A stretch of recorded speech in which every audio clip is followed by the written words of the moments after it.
Not many people know that atheism as a belief system is only approximately 200 years old. Anyone can quickly verify this statement by typing, quote, "origin of atheism" into Google and looking at Wikipedia. You will find, quote, "open admission to positive atheism in modern times was not made earlier than in the late 18th century. The concept of atheism and atheistic philosophy can be traced back a long way, but atheism as a belief system is only 200 years old.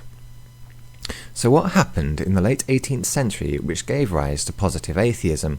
Well, in 1776 the Illuminati was formed. It infiltrated Freemasonry and started promoting its ideals from there. We know that the Illuminati is Luciferian, yet we can clearly see that its members promoted atheism as part of their agenda. Atheism was created and promoted by Luciferians for Lucifer, their god. The following document was found in the possession of Giuseppe Mazzini after his death in 1872. Albert Pike, a 33rd degree Freemason and Sovereign Grand Master of Scottish Rite Freemasonry, is the author of this letter dated 1871, before even the First World War. Quote, "The First World War must be brought about in order to permit the Illuminati to overthrow the power of the Tsars of Russia and of making that country a fortress of atheistic communism. The divergences caused by the agenda of the Illuminati between the British and the Germanic empires will be used to foment this war. At the end of the war, communism will be built and used in order to destroy the other governments and in order to weaken the religions." End quote. So let's look at World War I Russia. Wikipedia reads, and each statement is backed up by numerous historical sources, quote, "The Soviet Union was the first state to have as an ideological objective the elimination of religion and its replacement with universal atheism.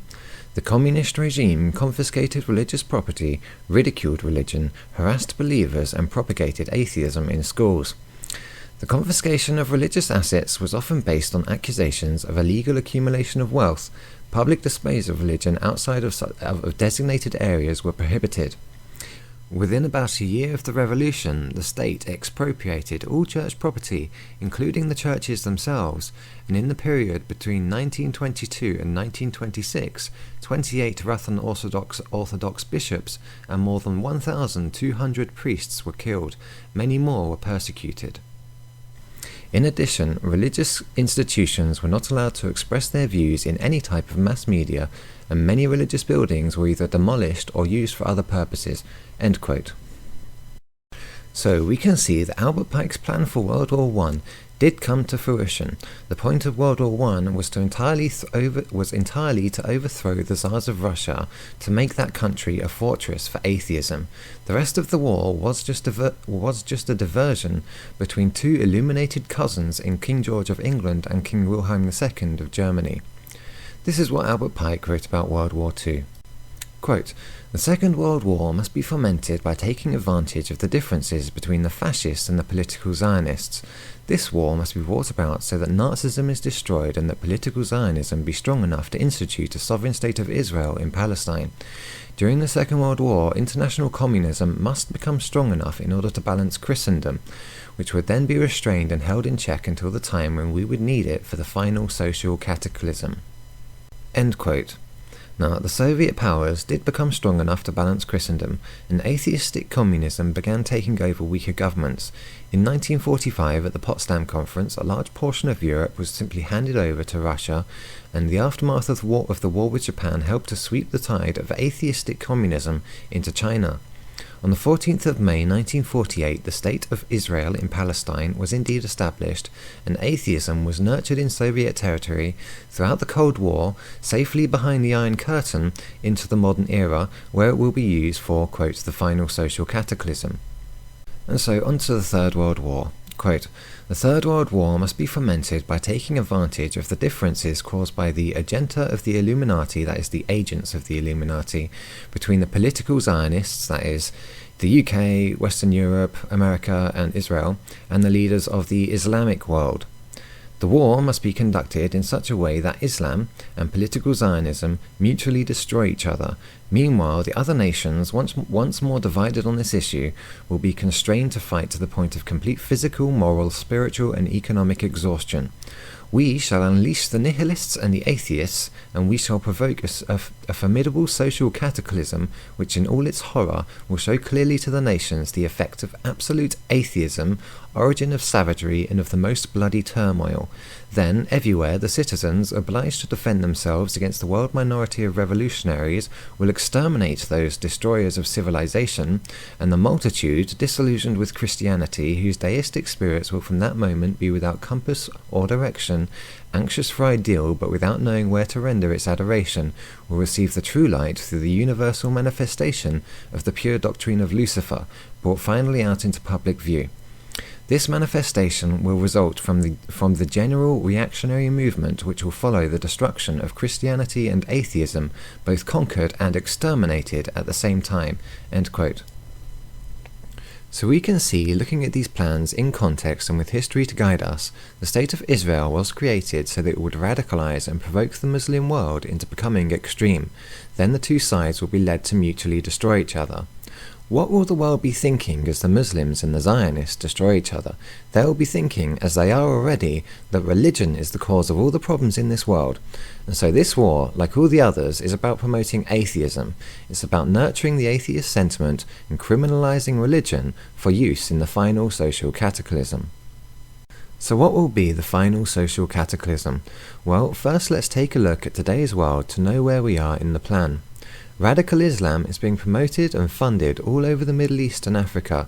In Libya and Syria, the Islamic rebels are being funded by the Western powers who are led by Luciferian Freemasons in power within their governments. The Muslim Brotherhood, sponsored by the same Luciferian members of the Illuminati, is sweeping the continent of Africa. Meanwhile, the economies of political Zionism, that is, Western Europe, the UK and the USA, are being deliberately subverted so that we can see, sooner or later, both sides are going to be evenly matched so that, as Pike describes, they may mutually destroy each other. So what's going to happen when this war takes place which mutually destroys political Zionism and Islam? Well, it's going to create a hell of a lot more atheists. In fact, atheists themselves are going to become extreme. From here, it will be very easy to get those atheists which have been nurtured so diligently to go out and give Christians an ultimatum to relinquish their faith or face death. This will be the final social cataclysm.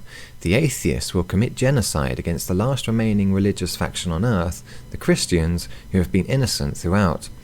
It will be so repulsive and brutal that atheism is destroyed as atheism exterminates Christianity. Then, according to the agenda described by Albert Pike, the world will receive the, quote, true light through the universal manifestation of the pure doctrine of Lucifer brought finally out into public view. There will be a trigger that provokes the atheists to go out and do this. The sentiment will exist, but a trigger will still be required. This is when the, quote, Antichrist may actually arrive, or the great world leader who unifies the whole world and promises evolution. He will show great signs and wonders and suggest that man can be like him if we can just get rid of the last people holding us back, the last superstitious morons who threaten world peace and man's evolution simply because they are a religion, so by attachment they must be as dangerous as the Zionists and the Muslims have been proven to be. They are the Christians. And that will be the most likely trigger which will lead to the final social cataclysm, the destruction of atheism and Christianity at the same time, followed by the universal manifestation of the pure doctrine of Lucifer. So, atheists, know that you are not independent, free-minded thinkers as you believe yourself to be. In fact, you are the biggest tools of all, because you are going to lose your soul to murder for Luciferians. You have been created by Luciferians, nurtured by Luciferians. World events have been orchestrated to define your opinion, and in the end, you will lose your soul when you murder the innocent Christians. You will fall for the first lie of the Bible, quote, eat of this fruit and you shall be as gods. You will kill them, even though they have done nothing wrong, because you will be convinced that they are stopping your own personal evolution. You will believe that you are justified in killing them for the sake of the, quote, evolution of mankind, because after the Zionists and the Muslims have destroyed each other and half the world in the process, the very concept of religion will be so abhorrent and bring back such horrific memories that you'll believe that man cannot advance while religion still has a place in this world. Everything is leading up to this deception. The Christians who hold strong during this time of great tribulation, they will be saved.